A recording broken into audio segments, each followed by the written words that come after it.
Un géant dans la campagne, le fermier Gilles de Ham coule des jours paisibles en compagnie de son chien, jusqu'au jour où un géant vient semer la pagaille sur ses terres. Un beau jour d'été, ce géant, sorti se promener, errait au hasard, non sans causer de grands dommages dans les bois. Soudain, il s'aperçut que le soleil se couchait, et il sentit que le moment de son souper approchait. Mais il découvrit en même temps qu'il se trouvait dans une région du pays qu'il ne connaissait pas du tout, et qu'il s'était égaré. Se trompant sur la direction à prendre, il marcha jusqu'à ce que la nuit fût complètement tombée. Il s'assit alors pour attendre le lever de la lune. Puis il repartit, et marcha bon train au clair de lune, car il était pressé de rentrer chez lui. Il avait laissé sa meilleure marmite de cuivre sur le feu, et il craignait que le fond ne fût brûlé. Mais il tournait le dos aux montagnes, et il était déjà dans les terres habitées par les hommes. Il approchait, en fait, de la ferme d'Agidius Anobarbu Julius Agricola, et du village appelé, en langage vulgaire, Ham. La nuit était belle. Les vaches se trouvaient dans les prés, et le chien du fermier Gilles était sorti faire un tour de son propre chef. Il aimait bien le clair de lune et les lapins. Il n'avait aucune idée, bien sûr, qu'un géant fût aussi sorti se promener. Cette notion lui aurait fourni une bonne raison de sortir sans permission, mais une raison encore meilleure de rester tranquille dans la cuisine. Vers 2 heures du matin, le géant arriva dans les champs du fermier Gilles, défonça les haies, piétina les blés et coucha l'herbe sur pied. En 5 minutes, il eut causé plus de dommages que ne l'aurait pu faire la chasse royale au renard en 5 jours. Garm, en entendant des coups sourds, qui avançaient le long de la rivière, courut au côté ouest de la colline basse sur laquelle s'élevait la ferme, juste pour observer ce qui se passait. Il vit soudain le géant traverser à grandes enjambées la rivière, et marcher sur Galatée, la vache préférée du fermier, écrabouillant la pauvre bête aussi nette que le fermier aurait pu écraser une simple blatte. C'en fut plus qu'assez pour Garm. Il poussa un jappement de peur et fila vers la maison. Oubliant totalement qu'il était sorti sans permission, il vint aboyer et pousser des cris de détresse sous la fenêtre de la chambre à coucher de son maître. Il n'y eut aucune réponse pendant un long moment. Le fermier Gilles n'avait pas le réveil facile. « Au secours! Au secours! Au secours !» criait Garm. D'après J.R.R. Tolkien, le fermier Gilles de Ham, Infari, traduction. Francis Ledoux. Vocabulaire.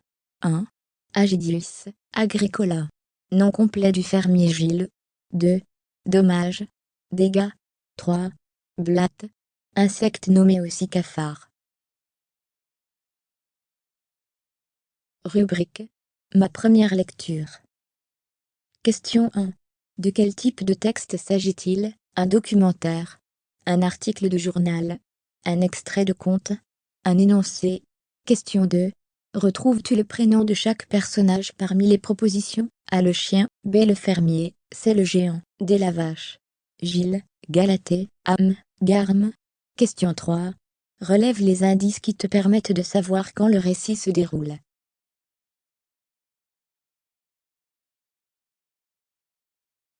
Réponse de la rubrique « Ma première lecture ». Réponse question 1.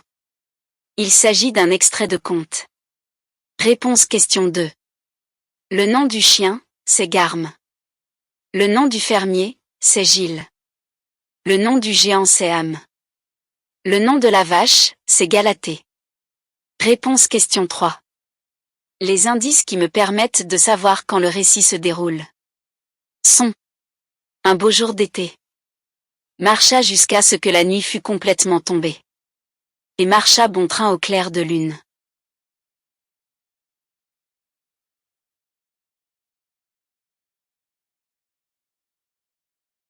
Rubrique. Je relis pour mieux comprendre. Question 4. Vocabulaire. Retrouve le sens de l'expression de son propre chef, ligne 14. A. Le chien tourne autour du fermier. B. Gilles tourne autour de son patron. C. Le chien a pris l'initiative de sortir. D. Gilles contourne le troupeau de vaches. Question 5. Remets dans l'ordre chronologique les actions réalisées par le géant. Tu utiliseras les mots de liaison suivants. D'abord, soudain, alors, puis, ensuite, et. Le géant sortit se promener. Il s'assit pour attendre le lever de la lune. Il s'aperçut que le soleil se couchait. Il écrasa la vache du fermier. Il comprit qu'il s'était égaré. Il arriva près de la ferme. Question 6. Vocabulaire. Cherche le radical du mot enjamber. Puis remplace-le par un synonyme dans la phrase. Il vit soudain le géant traversé à grandes enjambées. Ligne 24, 25. Trouve deux autres mots de la même famille. Question 7. Relève toutes les actions réalisées par le géant, puis celles réalisées par le chien, pour réveiller le fermier Gilles.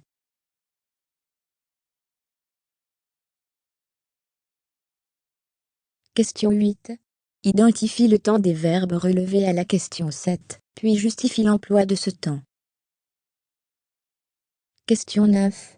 Choisis le ou les adjectifs qui te permettent de caractériser le géant. Effrayant, amusant, distrait, cruel, égaré, curieux, pressé. Question 10. Complète les phrases suivantes en utilisant les mots « car » ou « donc ». A, le géant voulait rentrer chez lui. B, le chien aimait bien le clair de lune et les lapins. C, le géant approcha la terre des hommes. Question 11. D'après vous, pourquoi Garm veut-il absolument réveiller le fermier Gilles?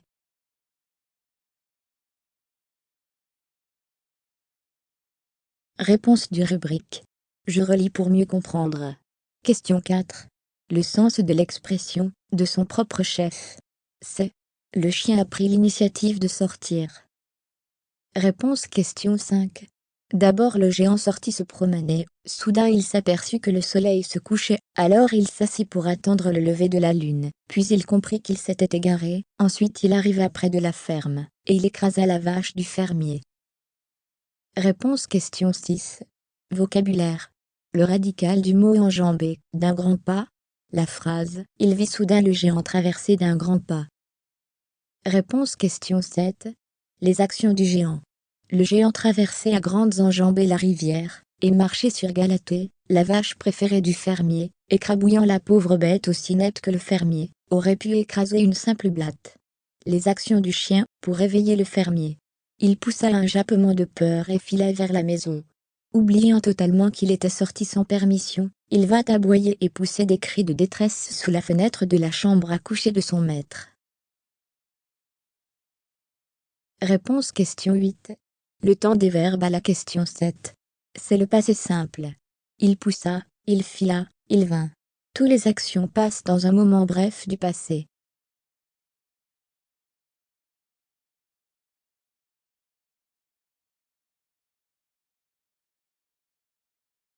Réponse question 9.